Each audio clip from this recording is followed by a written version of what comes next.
Maka Uqbah pun bersafar.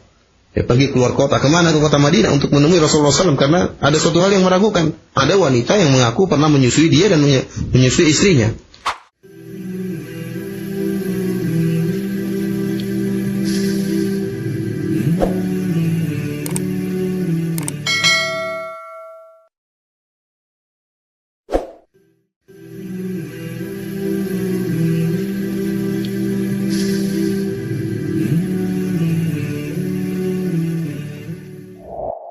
ثم أورد رحمه الله تعالى حديث أبي سروعة بكسر السين المهملة وفتحها عقبة ابن الحارث رضي الله عنه أنه تزوج ابنة لأبي إيهاب بن عزيز، فأتته امرأة فقالت إني قد أرضعت عقبة والتي قد تزوج بها، أي أنه بذلك يكون أختا لها لهذه التي تزوجها في الرضاع.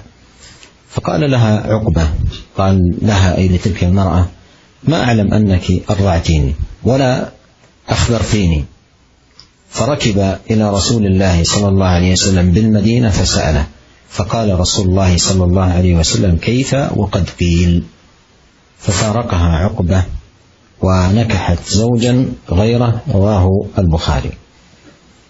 وهذا أيضا داخل في باب الورع، وشهادة المرأة المرضعة على من أرضعته كافية في إثبات الرضاع.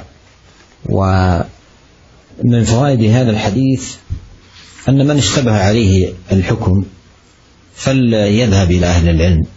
وانظر هذا الصحابي رضي الله عنه قال: فركب إلى رسول الله صلى الله عليه وسلم من المدينة، سافر إلى المدينة من أجل أن يسأل النبي صلى الله عليه وسلم.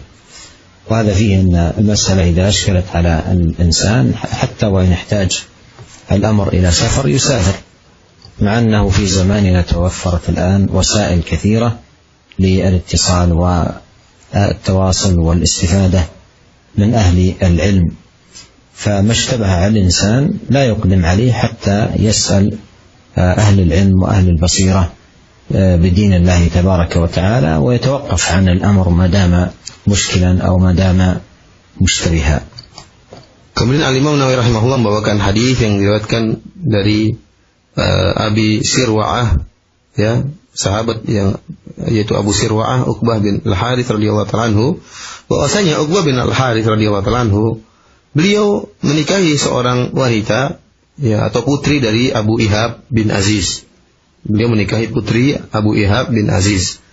Maka datanglah seorang wanita menemui Uqbah dan dia berkata, "Inni qad arda'tu Uqbata wallati qad tazawwaja biha." Sungguhnya aku telah pernah menyusui si Uqbah dan juga menyusui wanita yang dia nikahi tersebut. Maka Uqbah berkata, jadi kalau sudah wanita ini pernah menyusui Uqbah dan pernah menyusui wanita yang dinikahi oleh Uqbah, menunjukkan bahwasanya wanita tersebut tidak boleh dinikahi oleh Uqbah. Kenapa? Karena dia merupakan saudari sepersusuannya Uqbah. Karena dua-duanya, Uqbah radhiyallahu anhu dan juga istri yang dia nikahi, wanita yang dia nikahi tersebut sama-sama pernah menyusui dari wanita ini. Maka Uqbah mengatakan, mengingkari pernyataan wanita ini. Uqbah berkata, "Ma'alamu annaki ardi'tini wal akhbartini." Aku tidak tahu bahwasanya engkau telah pernah menyusuiku, wahai sang wanita, dan engkau tidak pernah mengabarkan kepadaku. Farakiba ila Rasulillah sallallahu alaihi wasallam bil Madinah. Maka Uqbah pun bersafar. Dia pergi keluar kota, kemana? Ke kota Madinah untuk menemui Rasulullah SAW, karena ada suatu hal yang meragukan. Ada wanita yang mengaku pernah menyusui dia dan menyusui istrinya.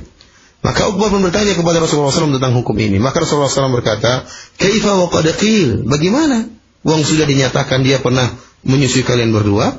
Akhirnya fafaraqaha Uqbah wa nakahat zawjan ghairahu. Artinya akhirnya Uqbah pun menceraikan istrinya tadi, tidak dinikahi karena dikhawatirkan adalah saudari sepersusuannya, dan dia pun menikahi wanita yang lain.